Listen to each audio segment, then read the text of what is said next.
Hey, welcome everybody to Spirituality Adventures. We're glad you're tuning into this episode. We are a viewer and listener supported podcast, so we really appreciate you listening, watching on YouTube. We really encourage you to subscribe to whatever platform you're using. If you're on YouTube, hit that subscribe button, or if you're on Apple or however you listen to a podcast, be sure and subscribe. We greatly appreciate it.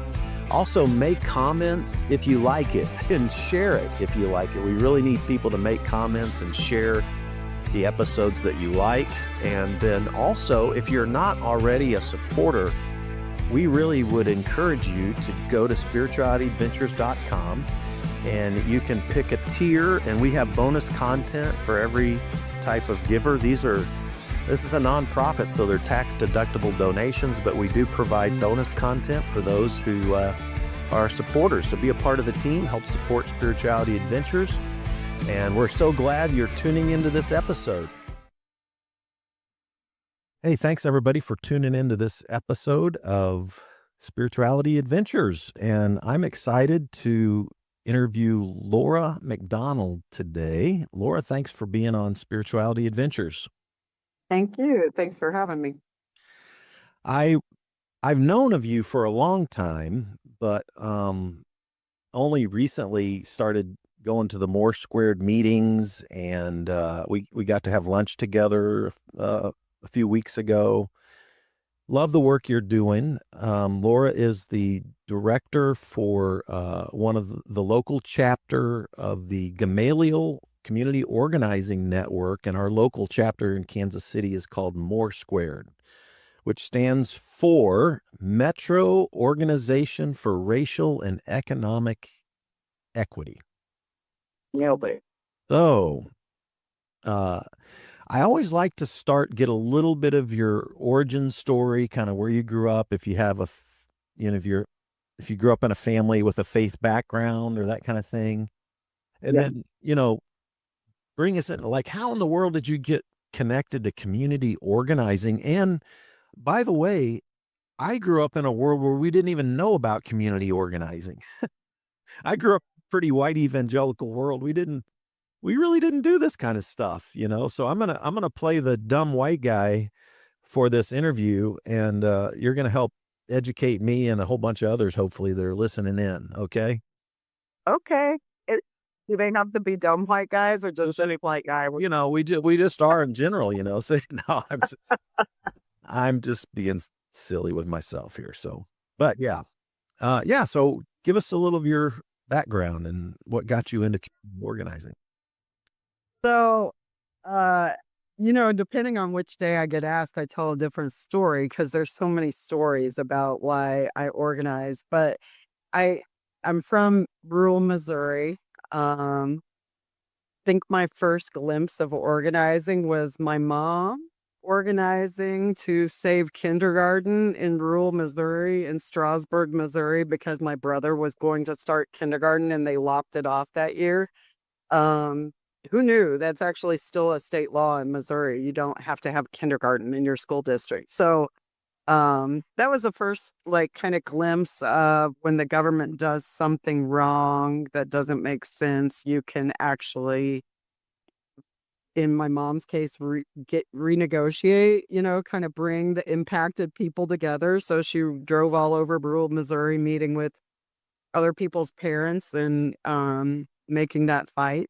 And they won. They actually saved kindergarten, she and a few friends of hers, for their children. And that was in 1981, probably. And I was probably 7 or 8 when she took on that fight. And I just remember that happening kind of in the recesses of my mind.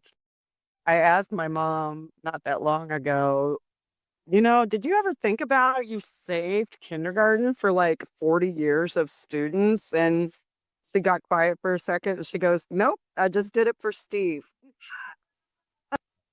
Was my little brother, right? And so, but I think that I love that story because it's even the part of she just did it for Steve and for herself because she was trying to go through nursing school and she needed actually the free childcare option that kindergarten offered. And so, and they came through and negotiated. I think they had to drive the kids to school like at the half day mark instead of running a bus to save the money of the bus driver. And that was what they negotiated to save kindergarten. And so I remember that from age 8, but I think so that aside, I grew up with my own fair amount of feeling on the outside of things or feeling kind of other or different or even probably oppressed, in a way. And so I think that's the bigger part of it is, um, from a real young age, I always identified with that which I saw as different than me. And so, as a white girl in rural Missouri, that became people of color or maybe a kid with a disability or something like that. I always like kind of was reaching for other people that might also feel different for for lack of a better explanation. And I too didn't know about organizing. I think it's our ages, you know, even though my mom quote organized, she didn't. She was just like fighting so she could have kindergarten for Steve, right? So I didn't know about organizing all the way through social work school when I got a bachelor's degree. And even back then, I was a fighter. I was fighting systems at University of Missouri.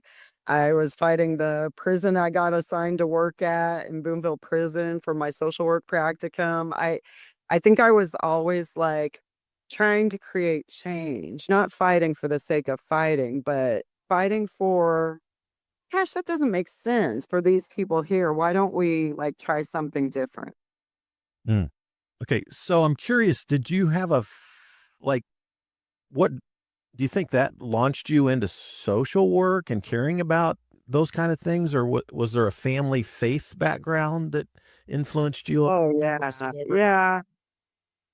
Um, yeah, there's definitely a faith foundation that like undergirds this work today.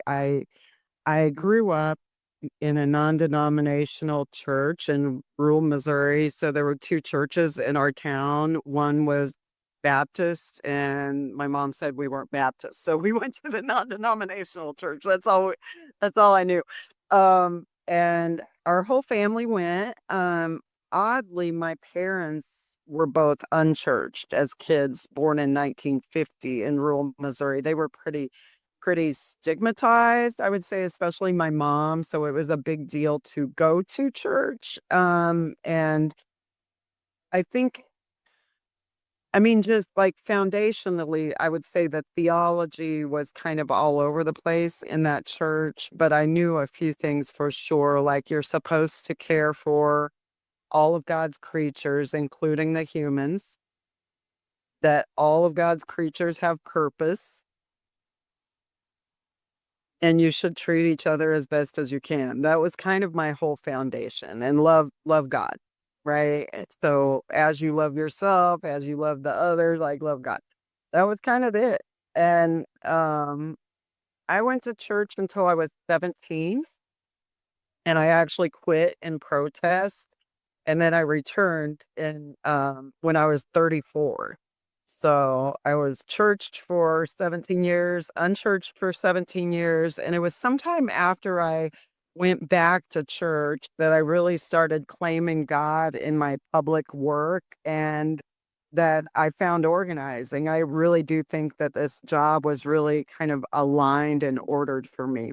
Hmm. Where did you go to college? University of Missouri in Columbia, Mizzou. Okay. And did you major like a bachelor's in social work? Yeah.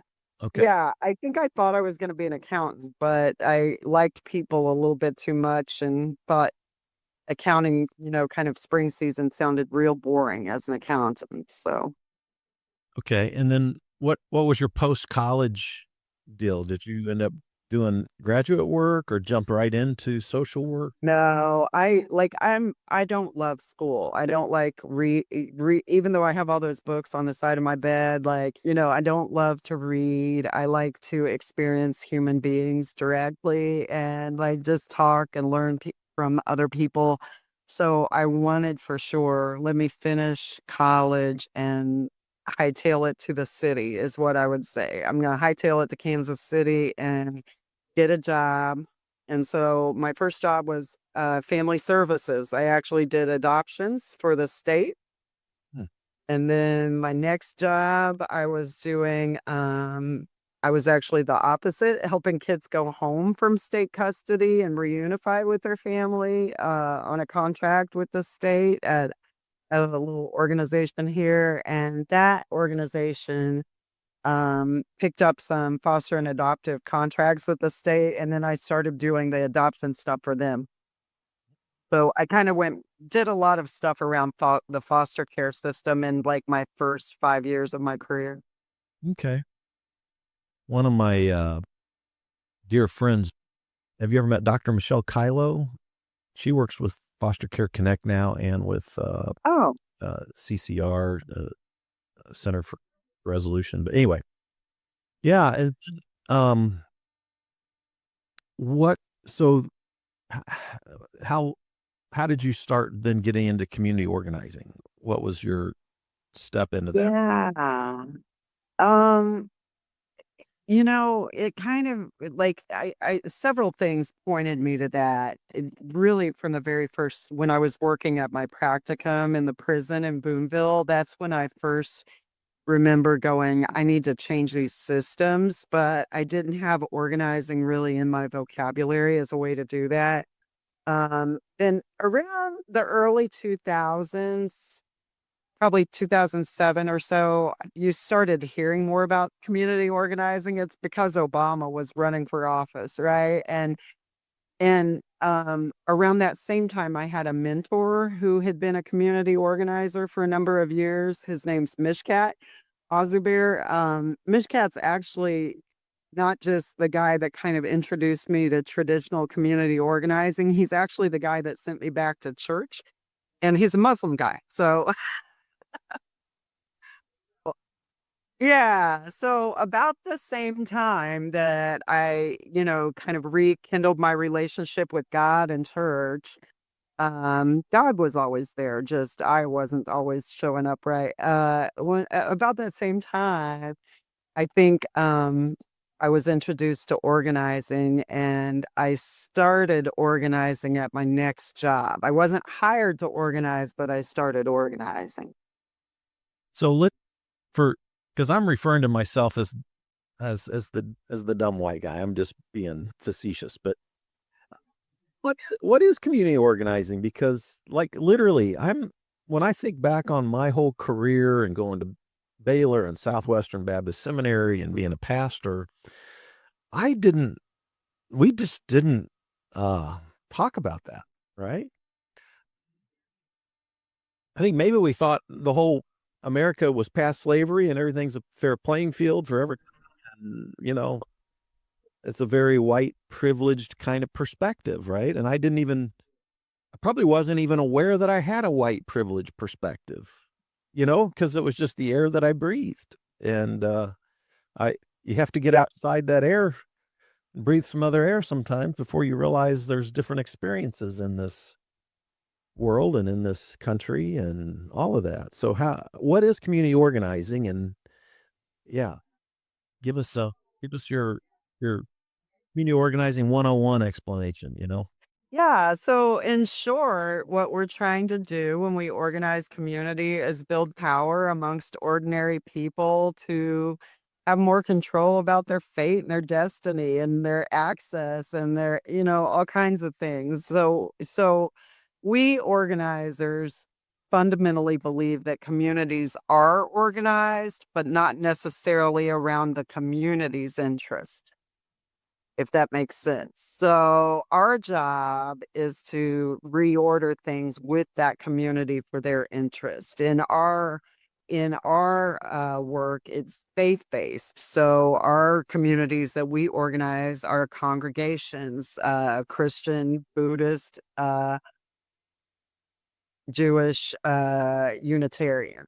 So, and they're multiracial, or, we have multiple churches. Some are predominantly Black, as you know, some are predominantly white, and some are mixed race churches, right? But bringing them together and organizing around their shared self-interest. So for us, it's things like the common good, right? The common good, or equity, racial equity. It's right in our name. Um, yeah.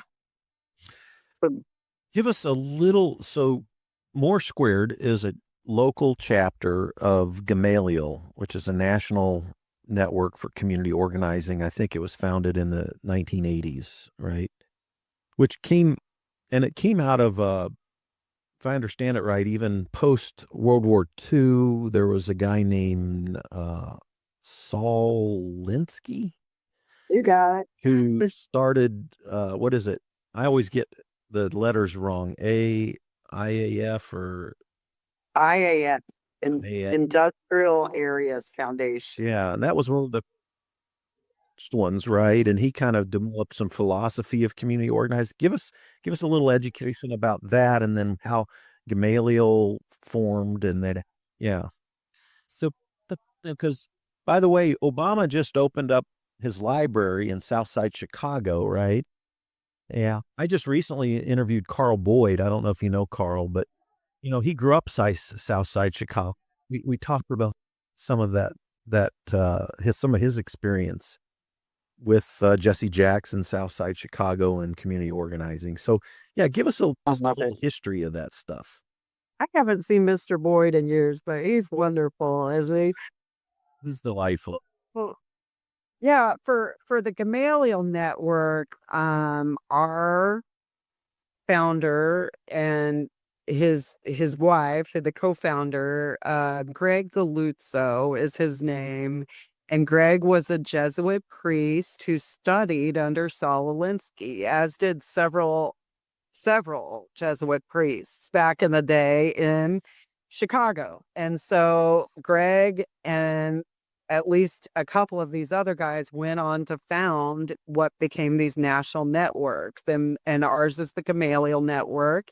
Our original affiliate was in the Quad Cities of Iowa and Illinois, of all places, Davenport, that area. Yeah. And then the second one was in Chicago. So eventually, one young Barry Barack Obama was a Gamaliel community organizer at one of our Chicago affiliates. There's a couple of affiliates in Chicago.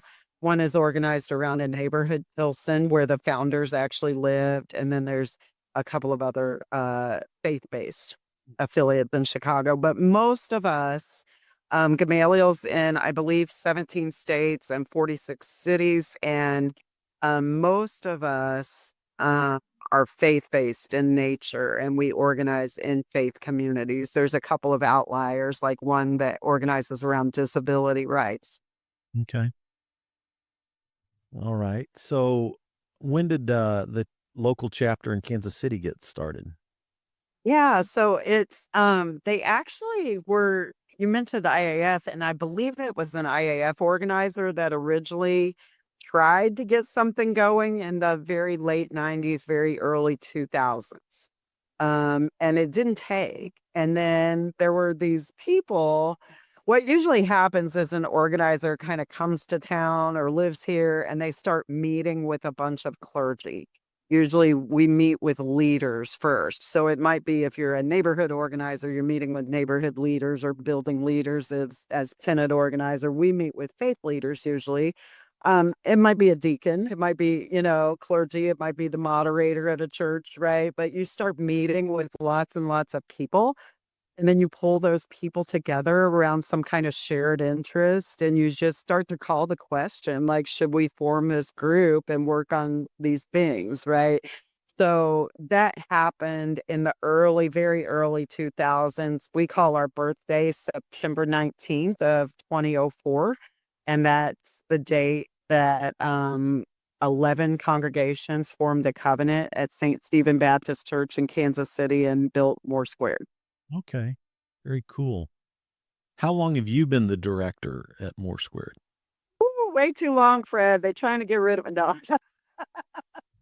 I I've been the director for 14 years, and I actually was a member of one of our faith communities before I was director. So I was a little bit of a part of More Squared as a participant in the organizing work, and then I was already organizing at my last job, and I applied for this and got the job in 2004.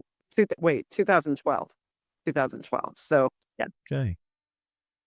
And again, just trying to get basics down. What, like, if you had to summarize your top 3, 4, 5 issues, what issues were you trying to tackle in Kansas City as a community Yeah. organizer? What are your top 5, say, something like that? Oh my gosh, there's so many, right? Yeah. So I think for me, the pinnacle would be to get control and governance of the Kansas City Police Department. We in St. Louis actually don't control our own police department. And it's not so much that I would like to control 1,500 police officers. We just would like them to make some modifications when the people of Kansas City or St. Louis want that. And we really don't have the type of governance structure to make that happen. So that's a big thing we've been running at since 2018. You know, I don't think I get there with the organization, but it's something that's been worth working on and chipping away at for a while. That's the big one. We still want redress for some women that we've worked with for a long time who were raped, assaulted by a Kansas City, Kansas police officer. So that's different city, Kansas City, Kansas. We'd like to see some kind of redress, reparations, something. We're taking on all kinds of new things right now. So I would say right now we're trying to get a city ordinance together and get it on the ballot. Can't say what that is yet. It's not public, but it would be it would change how our money gets spent, but it wouldn't collect new taxes. Hmm. Tell me if I so when I think about you're really trying to look at systemic issues, if I'm understanding correctly. Like, Yeah. and what's interesting, like I grew up not thinking about I grew up thinking of sin as individual stuff, like, and in the Baptist world, it was kind of like, you don't drink, you don't smoke, you don't run around with those who do, you don't go to R-rated movies, you don't, these little things you don't do. And if you did any of those, you were sinning.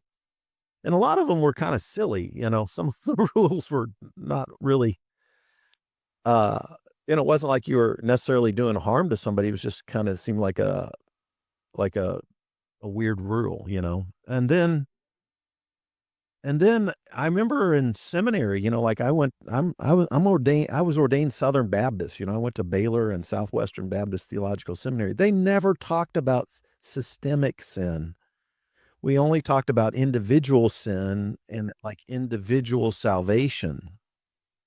So like when I read Ephesians 6, which is a spiritual warfare text, talks about the principalities and powers in the high places. We were talking about demons, that are trying to cause harm and issue. And maybe that's the case, but I remember coming late in my education. I remember reading a guy named Walter Wink, who had written a whole series on powers and dealing with Ephesians and talking about, there's not just individual harm that we do, but there's actually systemic people who organize governments and communities and all that kind of stuff. They'll many times organize and build systems that benefit one group of people over against another group of people. And sometimes the way systems are organized, can actually create harm and disadvantage to some groups of people, and it doesn't create a fair playing field for all groups of people. Well, I all of a sudden begin to see, a whole new picture of what systemic sin and how systems can do harm and how those could be systems in high places, it's principalities and powers in high places, right? In places of power. Yeah. And so, as I understand it, it's more about tackling the systemic issues that cause harms to different groups of people. Help me, am I in the right ballpark? Does that sound? Absolutely. Yeah. The way we talk about leadership and organizing, or the way I like to think about it is you've got first a mirror and you look at yourself, and then you kind of look around the organization and go, what do we need to do in here? And then you go out in the world, right? And so we're always going through that process, especially as like white, cisgender, straight Americans, you're always going through that process of, checking yourself in the mirror and going, wait, did I cause harm? Did I? But then you also have to think about, in this organization, whether it's church or more squared or a business or a system that you vote in, like what's going on in here? And am I a participant in that? And if I am, then how do I fix that? And then if we're doing good enough in both those areas, we can start shooting out in public and doing some stuff to change out in the public arena. So for us, that's generally public policy or some kind of systemic change out in public. And I do think that there's, Reverend Rodney Williams calls it corporate sin, right? Corporate sin. That's like you would have a corporate prayer. There's also corporate sin. There are things that church does together, yeah, there's things that church does together that harms people, and there's things that systems do together that harm people. And it's not just a system, and it's not just a building called a church. It's like the people that operate within that, Hmm. and yeah, yeah. Like, maybe one example, like when I had my big meltdown and I wasn't a pastor for a little while, I attended a black church here in Kansas City. And I remember they did a little tour of Kansas City to show the history of redlining in Kansas City. It's the first time I'd ever done a tour of Kansas City with that in mind. But like, if you go back in the history of Kansas City with J.C. Nichols and, all, the, like if you go one side of Troost, you find one group of people, you go to another side of Troost, there's a whole nother group of people, and you go back to the history of it and you find out in the covenants, there were actually there were lines drawn, covenants drawn, literally systemic oppression written Yeah. into the rules of the way Kansas City was formed and where people could live. If you're black, you had to live over here. If you're white, you live here. If you're black, you live here. It was also Christian and Jewish, right? If you were Jewish, you couldn't live in those same neighborhoods where black folks couldn't live at one time. Kansas City still has influenced by that systemic oppression. Like that would example, right? Kind of thing. That's like a big example, but um, Absolutely. Yeah.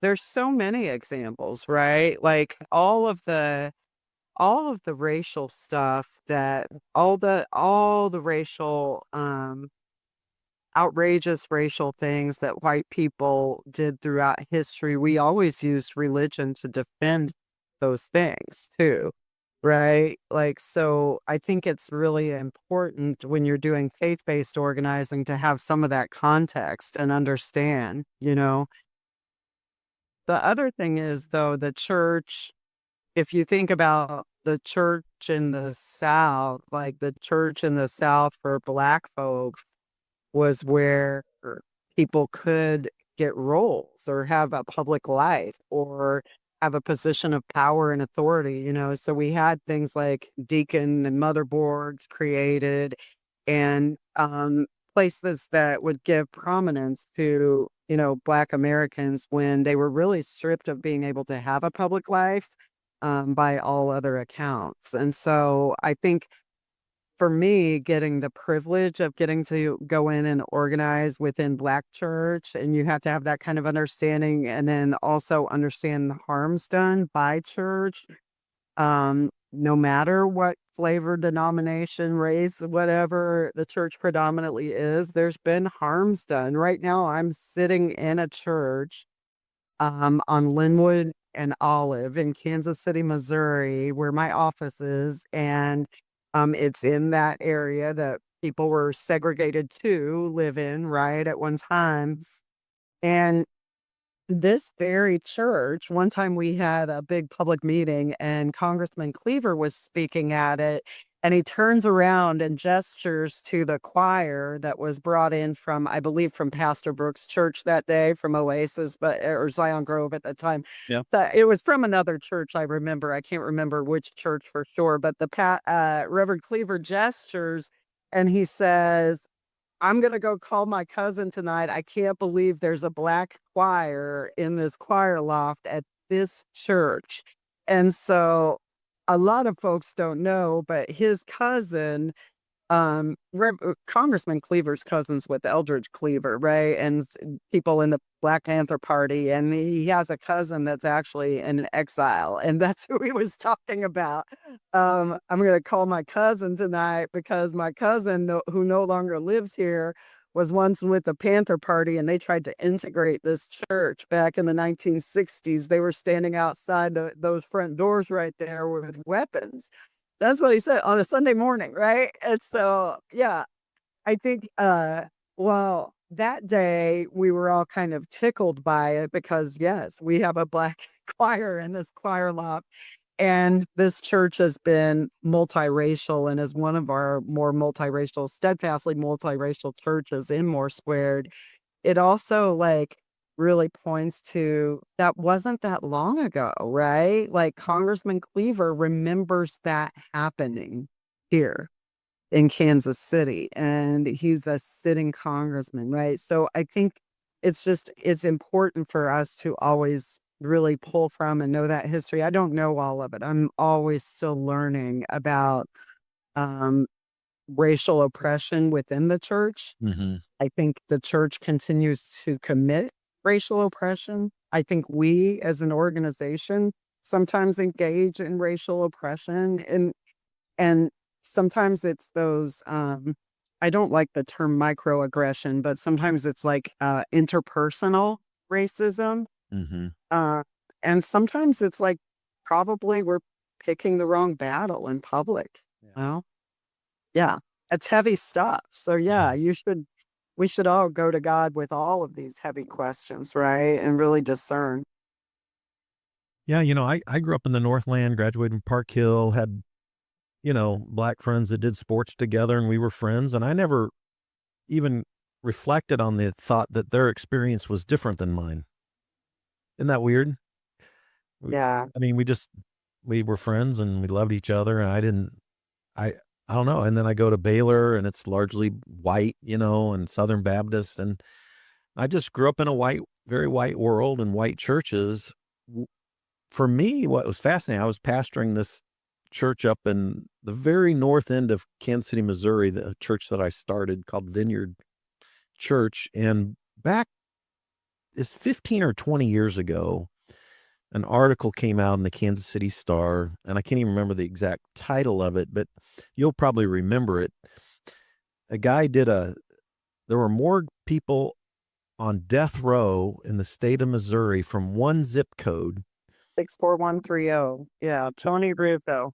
Yeah, Tony did that article, and I read that thing and put that article down, and I couldn't let it like day after day, it kept coming back to me. Because I was thinking, like, my church I could drive to that zip code from my Northland church and be there in 20 minutes. And this is my city, this is where I live. and then I just kept thinking, well, how in the heck we should care about this? You know what I mean? Like, so that was what got me started to networking with the black churches. And I Oh, wow. meeting, Anita Maltbia, who was starting the Green Impact Zone. And I started hanging out with Jermaine Reed and Anita Maltbia, and I can start naming Don. We were going there at the same time because I lived walking distance from there, and I started kind of going over there myself around then when Jermaine was there. And Yeah. yeah. And then, by the way, for those that don't know, Jermaine ran for mayor, this last term. But anyway, Two-term city councilman, though, hugely successful. He's on the board of trustees for our community colleges. the community college. Yeah. So, well, then, like, they were telling me, well, you got to meet Michael Brooks. Yeah. And like, okay. And I remember it's a really funny story. I was at the National Prayer Breakfast, and I met a black pastor from Kansas City, and they said, well, Michael Brooks is here. Well, it was John Brooks that was there, not Michael Brooks. John Brooks. Oh, you know John. But so I ended up, Sure, right up the road at Macedonia. my John Brooks found out that Fred was looking for him, and John grew up in the hood. He said, when somebody was looking for you, that wasn't a good thing.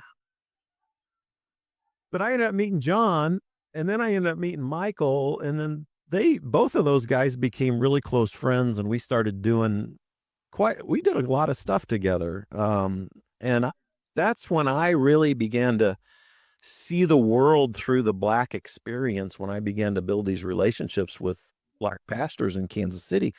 And it literally changed my worldview. It changed my view about America. Not that I still love America, but it really did. Now you think about historically marginalized people in America, you think about indigenous, you think about women who couldn't vote until 1920 or something. You think about black and brown people, you think about the LGBTQ plus community.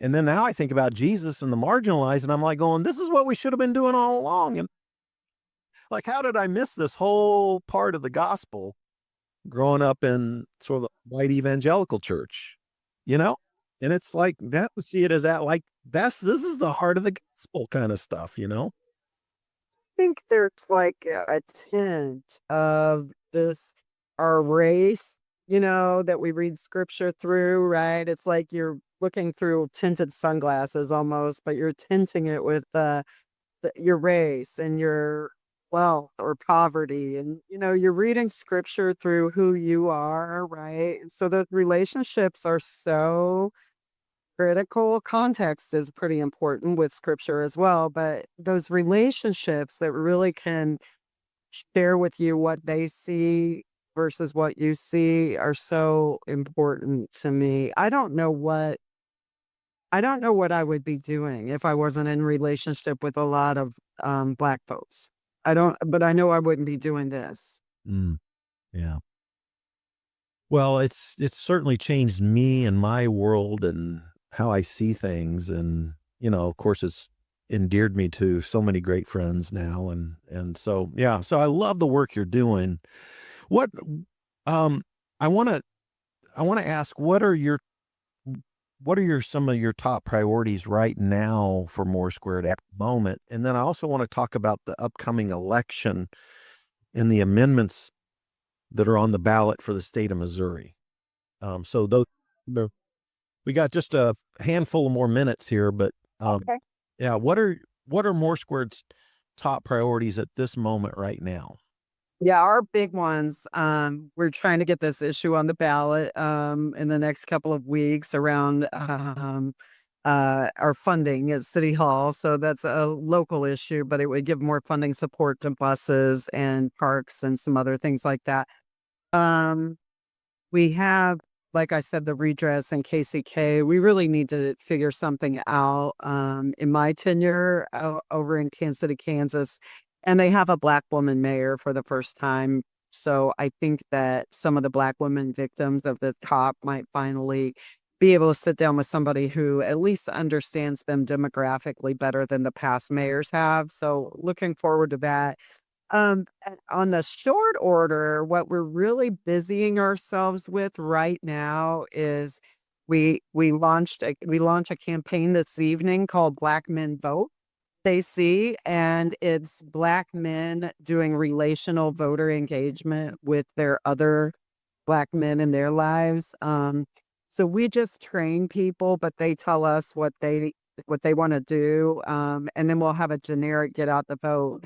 So it's really cool, Fred. You can like sit in your living room and text bank your contacts from your phone with knowledge about like, hey, let's look up and see if you're registered. And we have an app for that. The interfaces, and it will tell, okay, oh yeah, looks like, Pastor Michael Brooks is a frequent voter, and and let me remind him and see if he's made a plan to early vote, or let me tell him about these amendments. So we've got this engagement effort that we're launching tonight for especially aimed at Black men engaging other Black men to vote. Reverend Cleaver the Third is really the architect of this training we're launching this evening.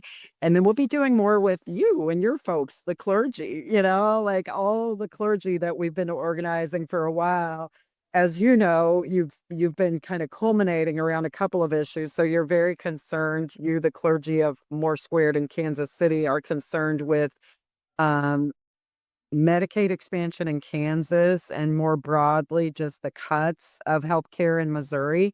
And you're also very concerned with voter engagement. So those are the things that we'll be taking on in the coming weeks and months. And I think you'll see some more public action around that stuff, and certainly more voter engagement. Okay. Very cool. How about our upcoming election? So today is what? Tuesday, July 21st. We have the Yeah. first Tuesday in August. We have a election August 4th. August 4th coming up, and we have 4 amendments that are on, right? Amendment 1, 2, and then 4 and 5. No amendment 3. Yeah. I don't remember what 1 and 2 are offhand. Okay. I don't, but I know 4 and 5 are bad. We so we're really pushing. Somebody was telling me vote one yes on 1 and 2 and no on 4 and 5. But anyway, Yeah, I just can't remember what they are. Which one is like? Yeah, I can't remember what 1 and 2 are. Um, 4. yeah, what's 4 is it. 4 is there's the tax one. Is that 4 or 5? I'm sorry, I get them mixed up. I like to talk about them by what they're about. yeah. So the property tax repeal, I believe, is 5. No, please don't take away money from our schools, for the love of Betsy. Who would do that? Like, you've got to vote no on that. Like, we understand that, like, oh, eroding our income tax in Missouri. Income tax, they're giving local communities the ability to strip property tax, and then the state the ability to eliminate our income tax. My sister lives in Tennessee, where they don't have income tax, and she's actually the dean of the law school at University of Tennessee. And people just start panicking when the economy gets bad, income change yeah, their revenue goes way down in Tennessee. So we don't want that. And we don't have the kind of tourism that Nashville and Memphis bank. Like, we just don't. So bad, bad, bad, like bad. We're going to bankrupt our state. We saw this in Kansas. Vote no on that for sure.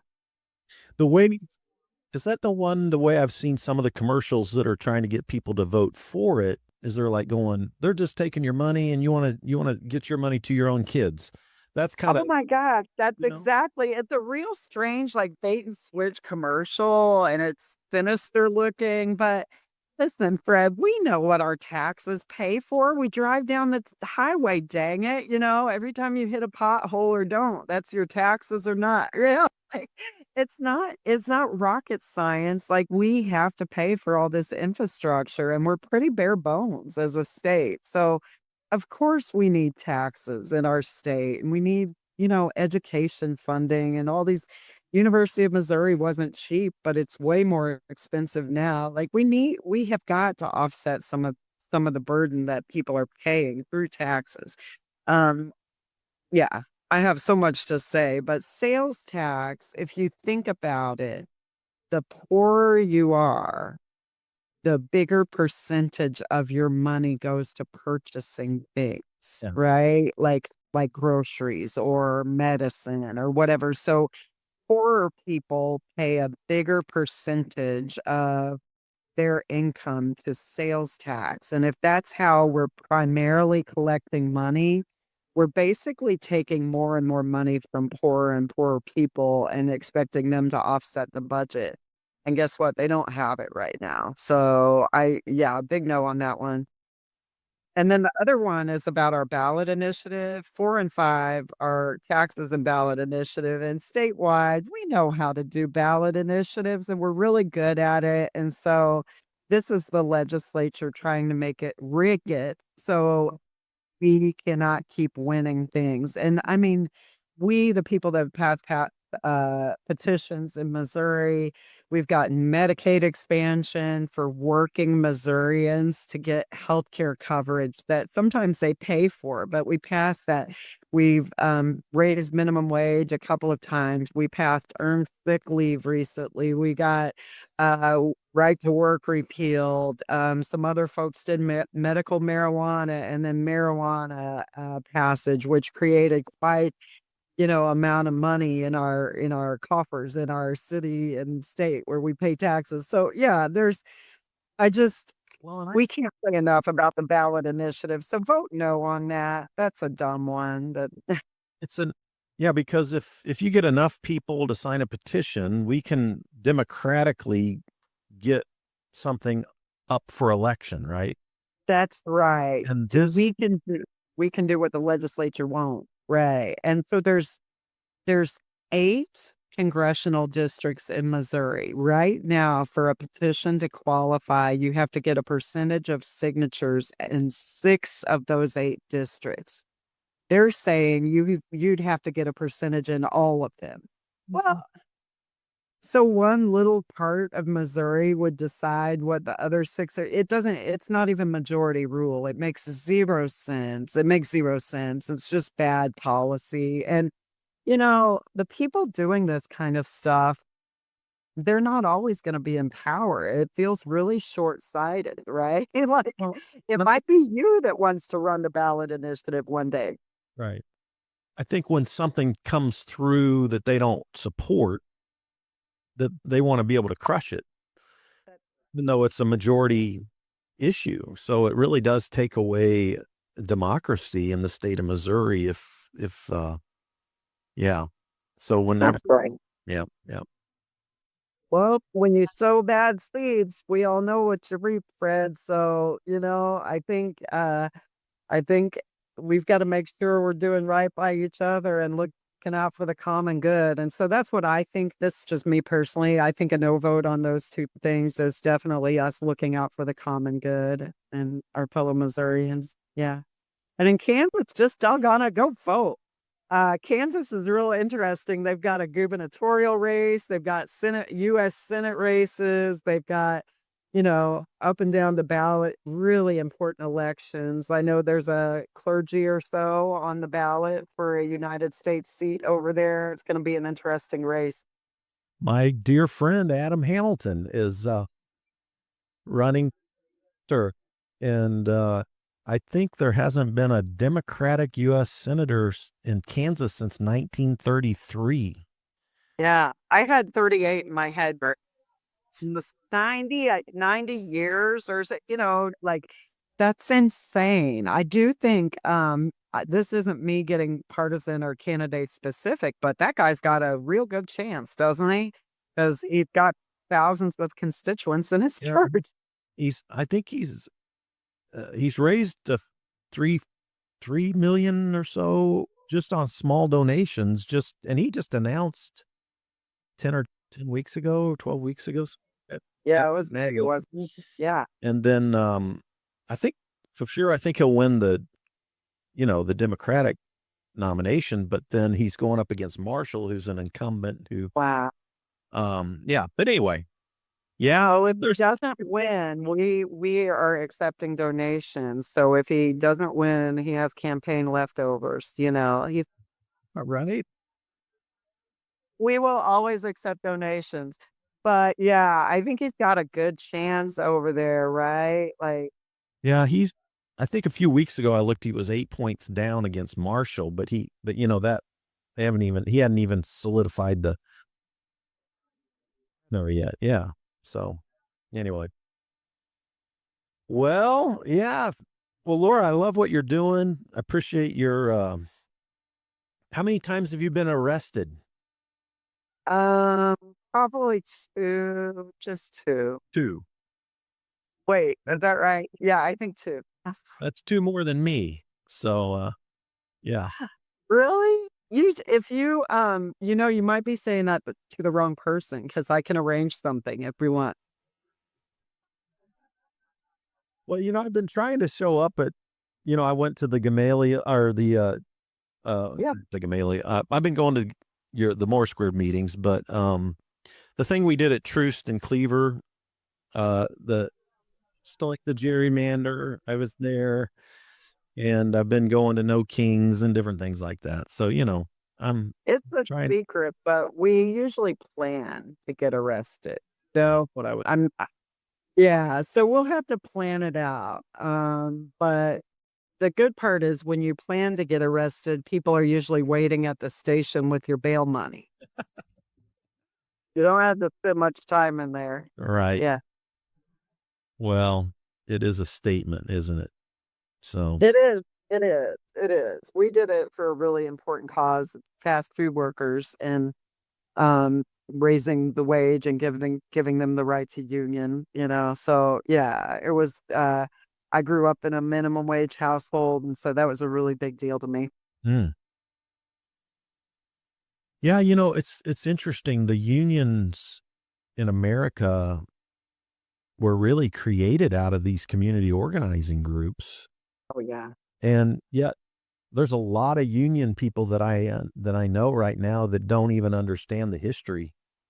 Yep. Why they have such a great job with great pension, and they only have a high school education. It's because of community work and for the unions. And I know guys right now that don't even realize that who are in unions. It's kind of ironic.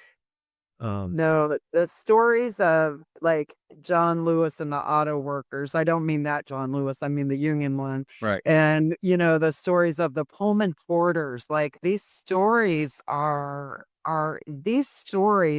American history, and yet you have to seek them out, right? Even Fannie Lou Hamer was organizing. I think people don't understand that, Fannie Lou Hamer, Harriet Tubman and the Underground Railroad was organizing. Frederick Douglass wasn't just like the secretary of Lincoln, he was organizing Abraham Lincoln, right? The only way we got to where we got to with Lincoln and Civil War and all of that was by way of Frederick Douglass, a self-emancipated man who had been enslaved. So, yeah, we have to study these sort. Rosa Parks, she sat down on purpose, not because she was tired. And so, those of us who organize kind of owe it to the world to make sure the world knows these stories. Yeah, I agree. I agree. Then they're amazing stories of human courage and honestly, even love and kindness for other fellow human beings. It's like a basic love your neighbor kind of thing. That's one of the things you caught on to very young. It- yeah. Yeah. Yeah, and sometimes it takes sacrifice, a favorite fact about Rosa Parks is she and her husband all the way had to leave Montgomery and relocate to the north, and a lot of people don't know, then she continued her life in Detroit, and it was all the way until Congressman John Conyers hired her as his secretary. It was couple decades before they regained the status and income bracket that they had been at before she sat down on the bus that day. This is a two-income family that lost everything because of her courage. But did they really? Because they had all of that for the rest of their lives, that history that they made. So, yeah. It's amazing. Well, thank you so much for being on Spirituality Adventures. Thanks for the work you do in Kansas City. And yeah, I'm on a new trajectory myself, so I'm excited to participate with what you're doing. And thanks everybody for tuning into this episode. And yeah, get out and vote. Hey, you made it to the end. Thanks for listening all the way through on this episode. By the way, if you're not already a supporter, go to spiritualityadventures.com, sign up for one of our monthly supports, and you will receive our bonus content. You'll receive lots of interesting information about our guests. Many of our musicians will do special bonus songs and record a song. So I want to encourage you to do that. Thanks for listening. Thanks for watching. Be sure and subscribe. Be sure and share any of the episodes that you like. And be sure and make comments if you like them as well. This helps us get Spirituality Adventures out there to more listeners, more watchers. So whatever platform you're using, subscribe, like, share, make comments, and go to our website, sign up for our team, and be a part of the team support. Thank you so much, and we'll see you next time.